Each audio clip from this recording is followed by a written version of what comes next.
we're going to start today by doing what you see up there, the three objectives. We'll do a beginning definition of liturgy. I'm going to tell you what the goal is. Why do we go? And then, as with everything we do in this course, if I can't somehow connect it to love, then I don't know why I am speaking it. So I'm going to have to do that for you, all right? And I'm going to try and make this a little experiential. So rather than just like solid notes, there's going to be some videos embedded here to help you get a sense for what I'm talking about. And I hope it helps. I'm a visual person, an artist. So for me, if I don't see the things happening, it doesn't stick into me. Now, there's no notes on this page, but I want to share something with you. If you're a Catholic and you question the Catholic Church, I can almost guarantee you're not going to question as much or as deep as I did. I was out. And probably for many of the reasons that you probably are thinking. It seemed archaic, it seemed primitive, it seemed ritualistic, it just seemed full of rules, arbitrary rules. I thought they were just pointy-hatted people in Rome that made this stuff up, and here we're supposed to follow it, and if we don't, they make us feel guilty for it. Maybe that's what you think. My saintly mother, God rest her soul, we would pray 4 hours a day and probably hover 3 feet off the ground while she was doing it. It's probably through her grace. I was about your age when I thought, I'm out. What made me say this? Because I wasn't that clever of a kid. I wasn't going to leave until I understood what it was I was leaving. It just came upon me. I don't really think I understand the Catholic Church. And I think part of it is because, I grew up as the bambino in the family, and all my other siblings were all super smart, and they all got great grades and went on to great careers. And, when you're the youngest, especially by 5 years, it's easy for them to make you look stupid. So here was my envision of a future conversation. Why did you leave the Catholic Church? I wanted to do better than, it's stupid. I didn't understand it. I wanted to say something. I just thought if I couldn't say something, then that's not very intelligent on my part. So I made a deal, and this is what I mean, it's probably by my mother's grace. I said, I'm not going to leave for 2 years. I'm giving myself 2 years, and over those 2 years, I'm going to spend some time trying to learn about it.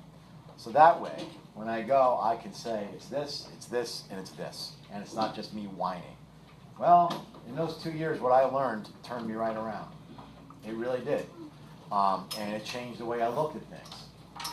So I'm literally to the point now where if I'm leaving the Catholic Church, I'm going straight to hedonism. I don't see any other way. All right? So the questions that I ask, and I'm just guessing these are the questions that you ask. It is not disrespectful for you to have these questions. It would be unintellectual and ignorant of you to not resolve them. Okay? This isn't about which ice cream flavor is the best. This is about something rather important in our lives, right? So, why do you have to go to Mass to be a Catholic? People have told me, well, you Catholics make it mandatory so that way you put money in a collection box. Which is kind of funny. If you've ever been the person that counted money in a Catholic church, Catholics are the worst with giving, So no, that's not why, right? But I'm wondering, why do we have to go? Can't you just worship God at home? Why not? What's so important about going to Mass? Why do they make me feel guilty? I could love God with being with my family. This is what I thought. There's so many people that don't go to Mass. This is a good one. How many people go to Mass and they're hypocrites? You know that, and I know that. For all I know, people might think I go to Mass and I'm a hypocrite. But anyway, they go to Mass, they're hypocrites, and then people don't go to Mass and they're very good people. That doesn't make any sense to me. Well, if you think Mass is a car wash, maybe, but that doesn't really hold up, there's other things that happen, and that's what I learned. Why do we need liturgy? What is even liturgy? That's a fancy word. Why can't I have a direct relationship with God? It's just me and Jesus. Me and Jesus, and I'll read the Bible. And I'll do that, and I don't need anything else. I have a relationship with other humans like that. I'm not around them all the time. They don't require me to be around them this time on Sunday. Why can't I have that kind of personal relationship with Jesus? Why do I need anything in between the two? These are questions that I had. Okay. Here's the one that did it for me. And I have to tell you, it took me a good decade to work this one out. When I learned my religious instruction from the good nuns, who have good hearts, God love them, they showed me in their actions how to love God, but they taught me very little in terms of catechism that I can use. And I don't mean it to be mean or to think that I'm better than them. That's my experience. If I would have asked these questions flat out to the nuns that taught me, I ain't telling you what they would have said. Who do you think you are, little Mr. Smarty Pants? You think you're smarter than Jesus Christ, who founded the Lord, who founded our church? Huh? You think you're smarter than people that went all those degrees? That's the kind of response I would have had. We'll just shell shock you into submission, that kind of thing. So I didn't get what was going on Sundays. Why am I going? What is this sacraments, mass, liturgy, the hours, and what's the connection to my week? Now, I've heard priests say this, and I'm not here correcting priests, right? But you'll learn, you always be respectful of people. But because people have the letters FR in front of their name, or PhD after their name, or MD, doesn't make them right all the time. I mean, nobody should be that, proud. But here's what I heard somebody say once. This is what basically was told me when I was younger. What happens when you go to Mass? You get grace. You need grace to be close to Christ. Why do I go back each Sunday? Well, doesn't stuff happen during the week that's hard to deal with? A lot of issues, a lot of problems? I mean, there's a lot of complications in our life. Nobody's life's perfect. Even people that are basically very healthy and have plenty of money. There's still things going on in life that aren't good. So you need to go back. And you need to go back, and God will give you more grace, and you can get through the next week. Now, you're not going to be a bigger smart A than me. And when I heard that the first time, I said, "So you're telling me church is like a gas station?" That's what I was hearing, and that's how you should hear it. So I go to Mass to get grace. I run out of grace, and I go back and I need more. Why can't I just get enough for 2 weeks? I mean, it may sound stupid, but those are the kind of questions I ask. Well, I'll share with you, as we move on here, how I worked that out. And it's not like some big discovery. It happened a lot through study and through other people's insights. But the way I can answer it for you in a way that I think is a little more compelling, all right? So wherever you are on the spectrum of your Christianity or Catholicism, I was there too. But I'm just going to throw this out there. Let me say this, even though I'm recording this, I'll give you a hint. I had a brother-in-law who, and this is nothing against him, he's a fine man. When they had moved down in our area, he was looking for a church to join. He decided what church he wanted to join. I said, "Oh, well, good for you." I said, "How did you choose that? What did you pick?" He said, "Well, I went to a different church for 10 weeks, and I found the one I liked." I said, "Well, how did you determine which one to go to?" "Well, how I felt when I was there. How comfortable I was. Did they make me feel good? Did I agree with what they were teaching?" Now, I get that, but I have a big problem with that. That's how you join a gym. How do you feel when you're there? Do they have the services that you need? That's not how you go out and determine what is or is not true. So I think that's the approach many of us take. And I'm going to throw that out there to you. Nothing against them or you, but before you jump ship, you have to be intellectually honest with yourself, and you need to give a good reason why you're leaving something that somebody put a lot of time and effort into you knowing about. Just throwing it out there for you. Okay, so these are the questions I asked. So I'm sorry. Listen to this. Everybody loves Raymond. Let me tell you something. I practice being a good person every day, okay? I'm a decent fellow. I do good things. I always leave a big tip. If a squirrel runs in front of the car, do I not swerve? I'm considerate of people's feelings. Remember the plumber who came over with the big eye? I treated him like a completely normal person. Okay, so why do I have to go to church every Sunday to prove my goodness? I'm living it. Well, since you are so good during the week, maybe on Sundays we should have everybody come over here and sit around you.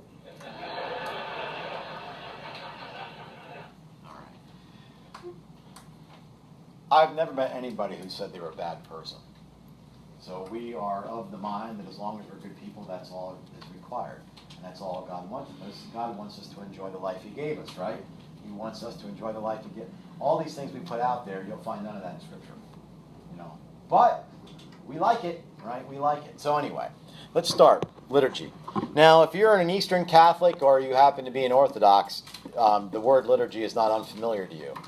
Because what we call the Mass, they call the Divine Liturgy. So we'll start out by saying it's an unfamiliar term.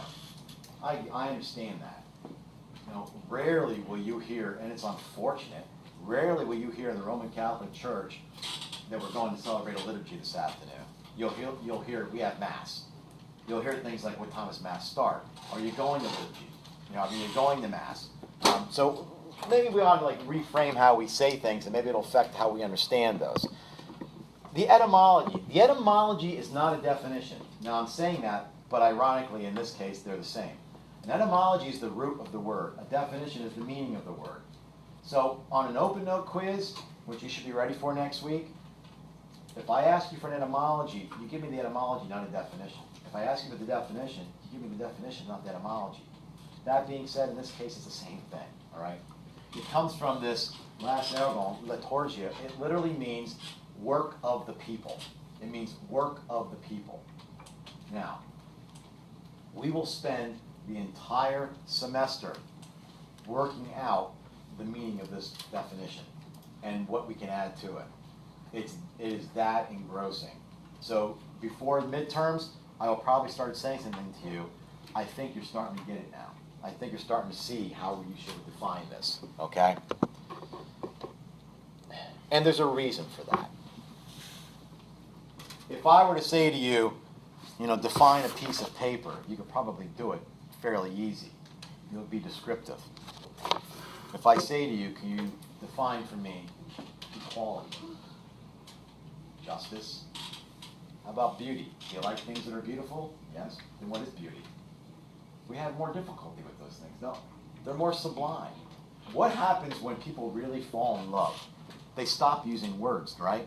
All of a sudden now, I got a song I want to share with you. Or this really, you see people put on Facebook, like either words from a lyric or a poem, something that really touched them and they want to share it because it gives the impression of what they want you to think of them. If you fall in love with somebody, get married, and get to spend decades with them, I guarantee you, if you are lucky enough, you will share those moments without even speaking. It's something. It really is. The reality is, the more sublime something is, the harder and more difficult it becomes to define it. Liturgy is in that category. So we are just going to keep throwing stuff against the wall. And we're just going to keep saying, this is it too, this is it too, this is it too. All right? We'll do our best. Okay. Now, very few notes on this. This is what I would call like an experiential slide. What I want to say is I want to make a point that we're not comfortable with rituals. Rituals and liturgy go together. We're not always comfortable with rituals. We think they're robotic. For instance, somebody might joke about the Catholics, why do you guys all stand at the same time, kneel at the same time, sit at the same time, you say the same words, you all go and form a line.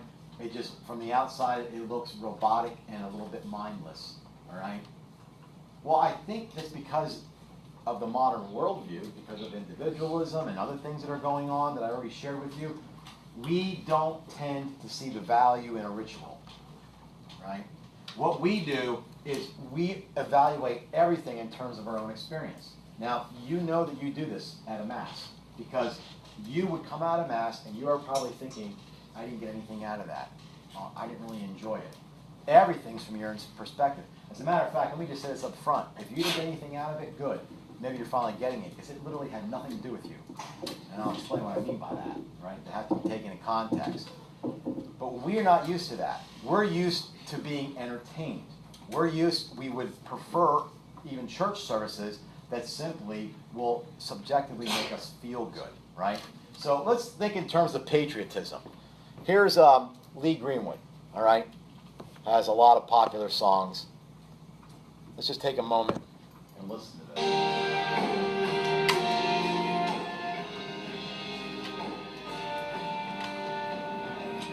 Now, I'm imagining this is a 4th of July Independence Day celebration. This is a stage. There's obviously an audience that's there listening. If you or I were there, we would evaluate this in terms of our experience. Why wouldn't we? Did you enjoy it? Was he good? Did it make you feel good when you came out? And there's nothing wrong with any of those things, right? We're going to have to determine, is this what a church service should look like? And why? All right? So the reality is the whole idea of that, of course, is patriotism. But let's just be honest with ourselves. The focus is on our subjective perspective. how did I feel about it? What did it do for me? Did it make me feel good? Did I get anything out of it? Were they good? Was the singing good? Was it a good atmosphere? Everything is going to be evaluated in terms of that. This is our modern mindset. So when we go to Mass, we're evaluating a ritual the same way we'd evaluate entertainment. That's not right. I don't care if you're an atheist. You should be able to understand that. That's not right. You're putting two different standards to the same thing. And by the way, that's the definition of an injustice. You use two different standards, right? So, a ritual, and this is the beauty of a ritual. A ritual doesn't have as much to do with you. A ritual can encapsulate and maintain something very meaningful with or without your experience. Your experience is really secondary. Yes, you should have something that you bring out of Mass in a sense of a good experience. Don't make me, out to say that that's not part of it. I'm saying that's not how you evaluate it. If you go to Mass and you say, I didn't really enjoy it, you didn't go for entertainment. That's not what it is. A ritual is something different, and liturgy is encapsulated and expressed through ritual. So, here's an example of a ritual that's also patriotic. Has anybody ever been down to the Arlington Cemetery and seen the National Guard? Anybody? Just a couple of you? 3? Okay. This is ritual. There are people there to witness the ritual. This ritual goes on 24 hours a day, 7 days a week, 52 weeks a year without stop. If a hurricane came up through here, category 5, they would never leave that post. They do not leave that post. Go on YouTube, type in inclement weather, National Guard. You will see them with 2 inches of snow on their hats. You will see sideways wind and hail, and they are continuing it. They also do this I'm not sure how often, the changing of the guard. That's what's coming up now. Now, I don't know the significance of all their ritual, but the number of steps they take, the position of the gun, always away from the tomb, because there is actually a body in that tomb who was unknown, all right? And that unknown soldier is supposed to represent everybody who sacrificed for us, okay? Now, this is an entirely different mood. I'm just asking you, let me let him speak.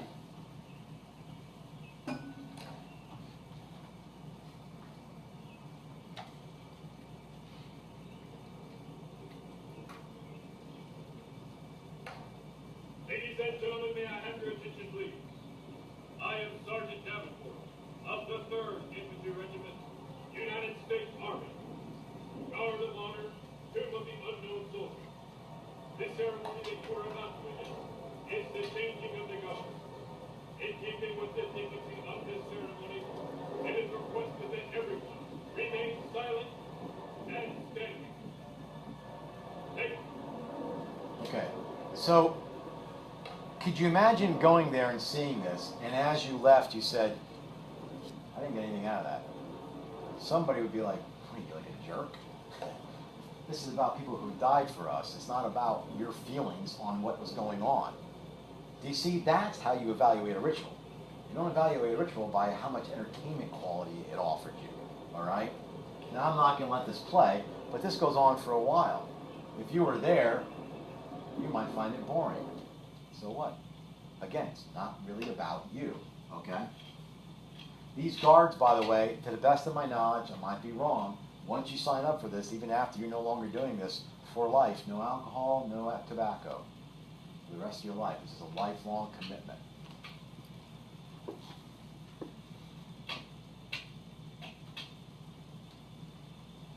Okay.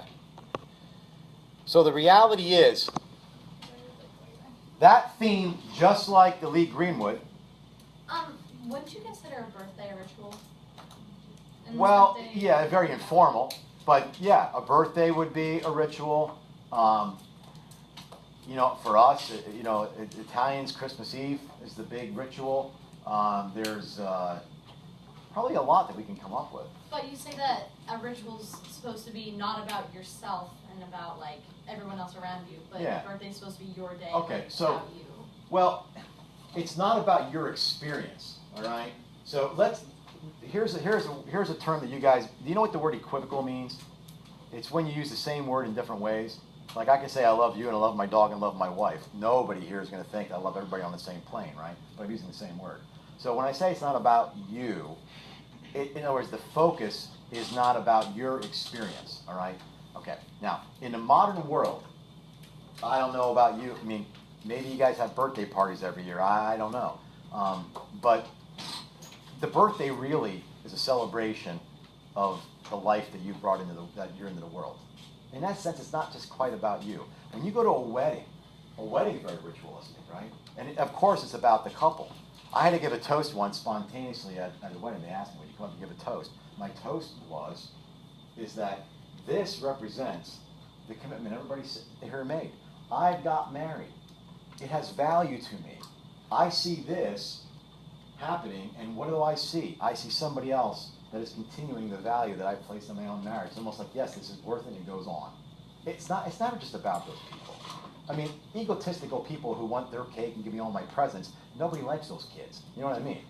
That would be different. But so yes, it's a ritual, but it's not the same type of ritual. It's not encapsulating something that's sacred. It's encapsulating a celebration of the fact that you're here on this earth and we're glad of it. That kind of thing, right? So anyway, my comparison here is both these things are patriotic in their themes. Nobody would argue that. The focus is entirely different. Just us sitting here watching, the guard do the changing of the guard, it puts you in a different mood. If you walked out of that and said, "This didn't do anything for me," the average person's going to think you're a jerk.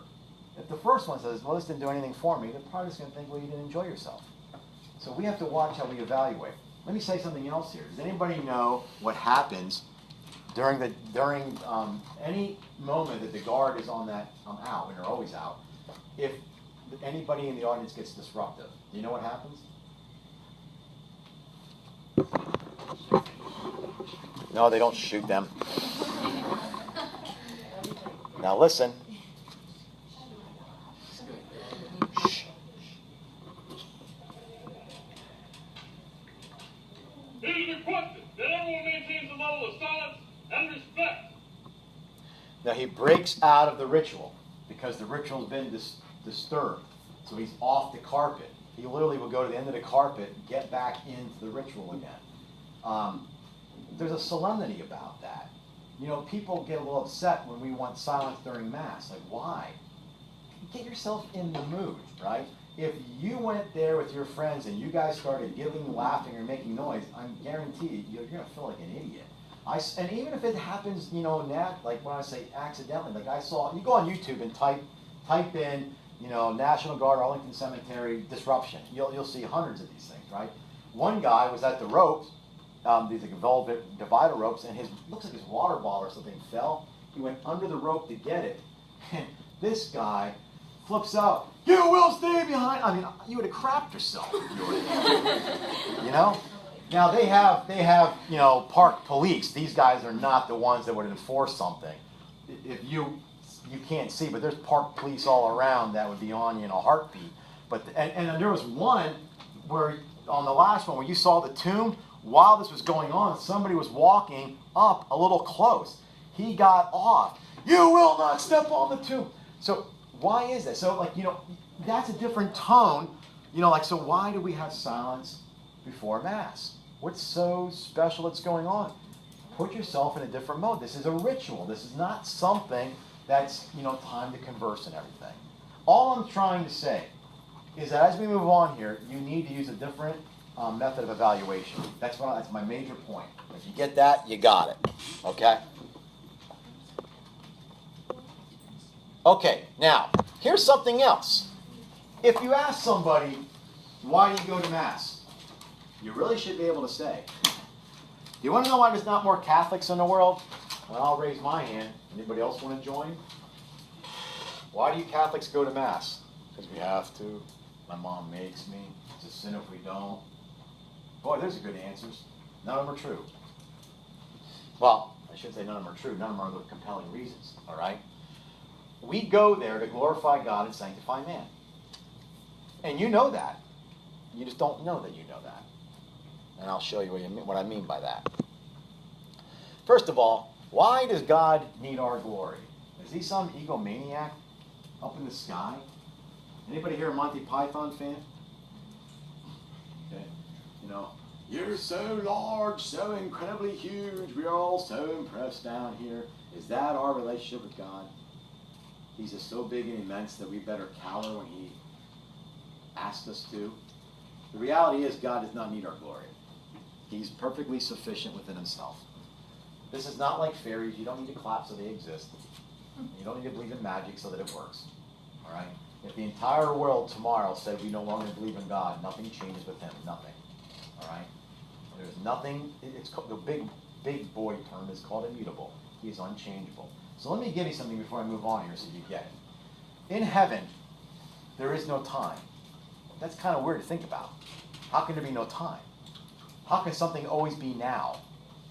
And even now represents time. So what happens with the Father? This is what Scripture says. Jesus said, the Father's withheld nothing from me. So right now in heaven, the Father is totally emptying himself to the Son. What did the Son do that the Father loved more than anything else? He sacrificed himself. He sacrificed himself. So what is continually going on in heaven? Continual sacrifice, right? Anybody ever see crucifixes, like from Mexicans or down in Mexico? Anybody see what the body of Jesus looks like in a crucifix in the Mexican culture? Anybody know? What's that? Oh, what is it? Like, what would you say? Like, what's different between, say, the crucifixes you might see in the Mexican culture and what you might see us hanging here? Like, in a way, it's like more. You're on it. Like, they believe in, like, I won't say they believe more, but, like, they're just way into it more than. Well, I mean, what does the body look like? Jesus' body. When I see. Well, here you kind of see him more clean. There in you a way, go. And over there you see the blood. Very like, bloody. sacrificing. Very bloody. I mean, it's almost disturbing to, you know, an American sense. You'd be like, oh my God, it's a little hard to look at, right?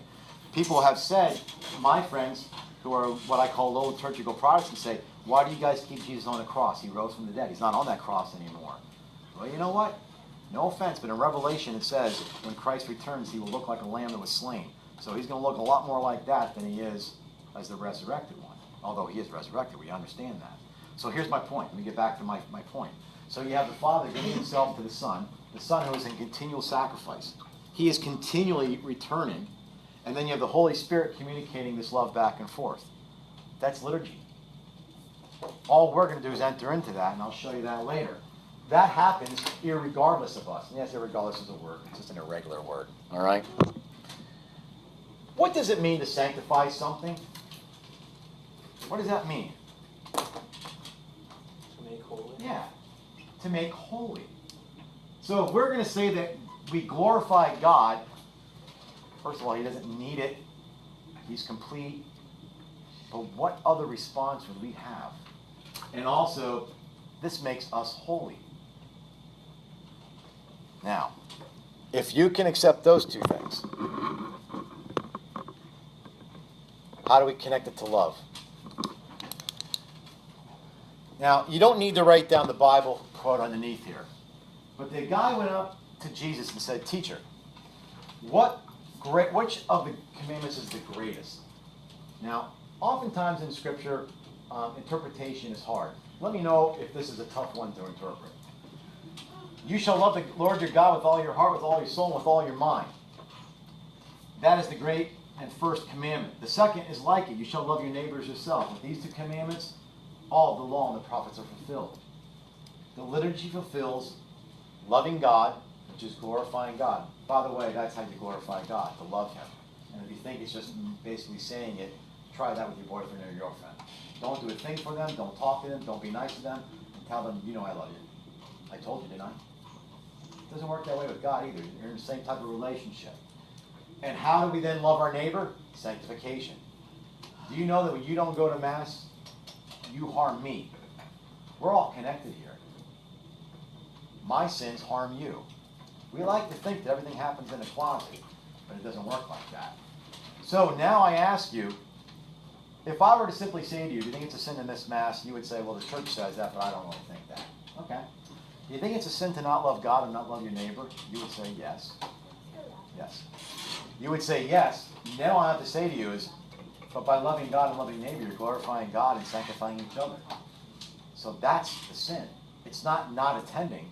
It's not loving God. And it's not loving your neighbor. I'm pretty sure that even an atheist can say, I'm not a Christian, but I think if you don't do those things, there's something wrong. Right? That's the connection between the two. In Mass, right at the beginning, the preface to the Eucharistic prayer, we all stand. Pray, brethren, that our sacrifice may be acceptable to God the Father. And then we all respond. May the Lord accept our sacrifice at your hands for the praise and glory of his name, for our good and the good of his holy church. Do you know you just recited the two goals of liturgy there? You just said, for the praise and glory of his name, for our good and the good of his holy church. You just said why you're there. We have always known these. Half the stuff rolls off our lips and we don't think anything else about them. Now, in the last, and this is it then, I think. In the last few minutes here, let me say something. This phrase right here, may the Lord accept our sacrifice at your hands. Do you find anything odd about that? What's odd about that sentence? May the Lord accept our sacrifice. What do you think? We're talking about all of our sacrifices, not just by ourselves. Well, it is, but what's odd about that? I mean, have you ever seen Bueno hanging on a cross? Did I sacrifice for you? Did you sacrifice for me? Did somebody hang you on a cross? Why would we say our sacrifice? All right. Well, because he sacrificed for us. Yeah, well, that's... Okay. His sacrifice. Why would we say his sacrifice? I mean, that's the wording. Well, like we say that we love God and God loves us, but you need to have sacrifices on both ends. Jesus sacrificed for us. Now we just need to sacrifice for him in order to show that we love him. So we say our sacrifices. I like how you say that. Let me put it together for you. Here's the reality. His sacrifice is sufficient. Now, here's the connection between what we do in the week and what we do on the weekend. It's a little hard for us to understand. What love always does is love draws the other person into their actions. That's really what love does. Love always draws the other person into their actions.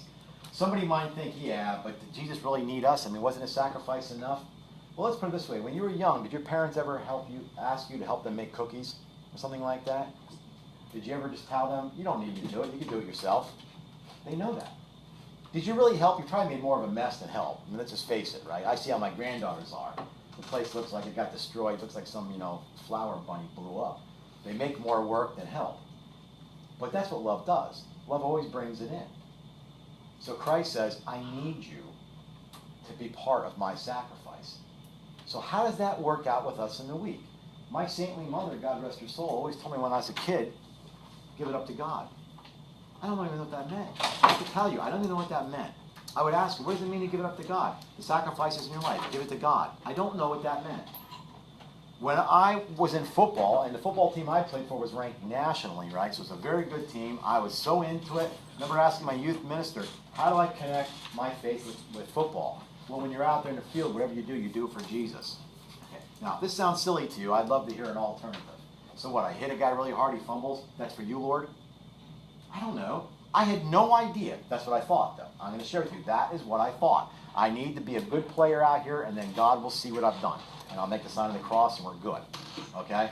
That kind of thing. Here's what I never got, and here's what solved my riddle with the gas station analogy. All through the week, your week cannot be any better than my week. You've got people in your family that are sick. You know people who are not doing well financially. You have a lot of heartache. There's a lot of things going on in your world. Those are sacrifices. Christ is saying, unite them with mine. Just like a mother would say, come bake with me. He's saying, unite them with mine. When you go to Mass, the reason why we say our sacrifice is because it really is our sacrifice. And it never diminishes his. We unite ours with his. Now, hold on. Active participation. We're going to go over this again. This stuff's critical for understanding this. Active participation is typically told to you that, you sing when you should sing, you stand and sit, kneel when you should, you receive the Eucharist very reverently, and so on and so on. And yes, that's all true. But how about this? What if active participation really is, I will unite mine sacrifices to God's. Does anybody go to St. John's over in Shillington? I popped in there. I don't go there regularly, but hold on. We got 5 minutes. Just relax. The door's not that far away. I went there on Saturday night, and Father Clement, he always has a good homily, I think. But he makes this point. He made this point more than once, and we all need to hear it. He said, you know what? If you happen to find out a terrible news that you have cancer, or if you happen to have an ache, or if you happen to, not have enough money to pay this, before you start complaining and saying how these are your crosses to bear, he said, stop it. It's just life. Those things are for everybody. That's just part of life. This is not utopia. This is not the Garden of Eden. This is where we live, and it's not always easy. But when you really go out of your way in love to lay your sacrifices down for somebody else, now you're taking up the cross that Christ asked you to take up. That's what he wants you to unite. So what happens at the liturgy, and tomorrow I'm going to show you the terms, the liturgical terms that actually say that, your sacrifice is being united with Christ, and that is being offered with him.